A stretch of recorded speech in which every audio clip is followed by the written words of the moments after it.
नमस्कार। आज बात करेंगे जो आपको नेक्स्ट फर्स्ट में बताया था, आपको फर्स्ट टॉपिक में एलिमेंट्स, आपको हाइड्रोजन से हमने नियम तक बताया, ठीक है। अब जो और आगे है इससे वो देखिएगा, क्योंकि अगर सर आप इन चीज़ों में फोकस कर लेंगे, ध्यान रखिएगा, रहेगा आपका, पढ़ लोगे, वीडियो देख लोगे, तो ये चीज़ें हैं कि 100% है कि आपको समझ में आने लगेगा। अगर इन्हीं में आपने फोकस नहीं किया, ध्यान नहीं दिया, तो कोई गारंटी नहीं है कि मतलब समझ में आ ही जाए।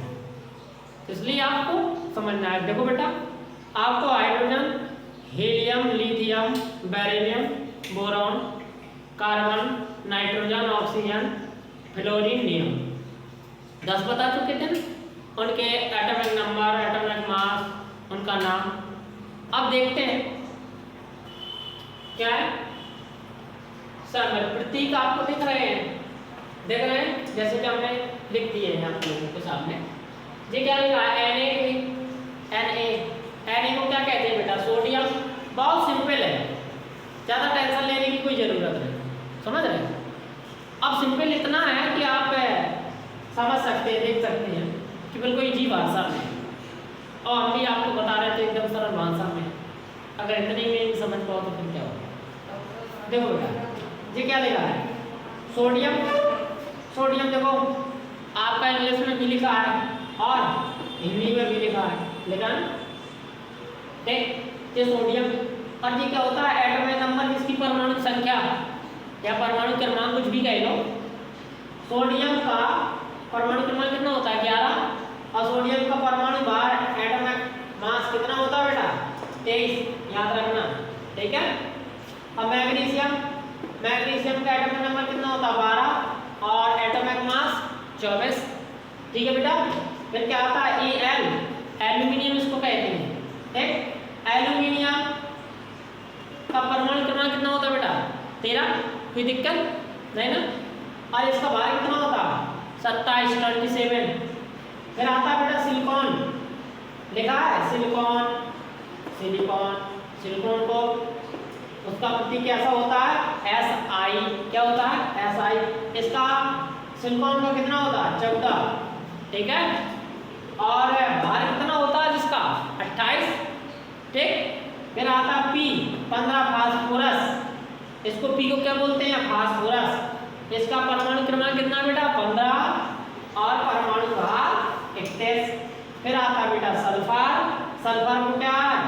परमाणु क्रमांक कितना है सल्फर का? 16, लिखा है ना, देखो ये 16। इसका भार कितना दिख रहा है आपको? 32, 32। फिर आता है बेटा सल्फर की बात, क्या आपका? क्लोरीन। क्लोरीन किससे डिनोट करोगे? Cl, ठीक है, Cl। Cl देखो क्लोरीन। क्लोरीन का परमाणु क्रमांक कितना होता है? 17, समझ रहे हैं ना, ठीक। और इसका भार कितना होता है? 35। फिर आता है बेटा क्या? आर्गन। आर्गन में कितना होता है? 18, 18। इसका भार कितना होता है? 40, ठीक। आप कहेंगे सर जब तक मैं इसका पढ़ाएंगे तब इन चीज़ों को बताएंगे। पोटेशियम का कितना होता है बेटा? 19, परमाणु क्रमांक कितना है? 19। और इसका भार कितना है?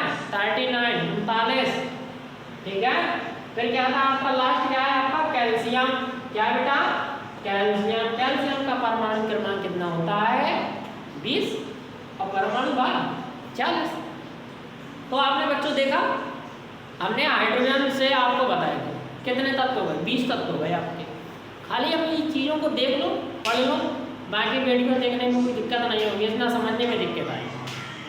और देखो भी समझ में आ जाएगी सारी। कौन कौन से हमने क्या बताया था? हाइड्रोजन H, जिसका परमाणु क्रमांक कितना होता है? 1, ठीक है, और परमाणु भार भी 1, ठीक है। इसी प्रकार से आप हाइड्रोजन से कैल्शियम तक, hydrogen, helium, lithium, beryllium, boron, carbon, nitrogen, oxygen, fluorine, neon, sodium, magnesium, aluminium, silicon, phosphorus, sulphur, chlorine, argon, potassium और कैल्शियम। कहीं किसी को दिक्कत है इतने में? नहीं है ना? क्यों? दिक्कत तो नहीं आ रही किसी को, नहीं ना? तो आपने हाइड्रोजन से लेकर के जिंक तक, हाइड्रोजन से लेकर के जिंक तक, तो उनके परमाणु क्रमांक भी देख लिए और परमाणु भार भी। अभी आप लोग जब क्या है जैसे परमाणु क्रमांक है और परमाणु भार है, ये आपको समझ में आ जाएंगे तो आगे आपको फॉर्मूला बनाने में कोई दिक्कत नहीं है। फिर आपको इलेक्ट्रॉनिक विन्यास बताएंगे कि किसकी बाहरी कक्षा में कितने इलेक्ट्रॉन होते हैं, उससे सूत्र बनाना सिखा देंगे। सारी चीज़ें हैं, धीरे धीरे चलते जाओ, समझ रहे हैं? ठीक बेटा, कहीं किसी को दिक्कत तो नहीं है? चलो ओके।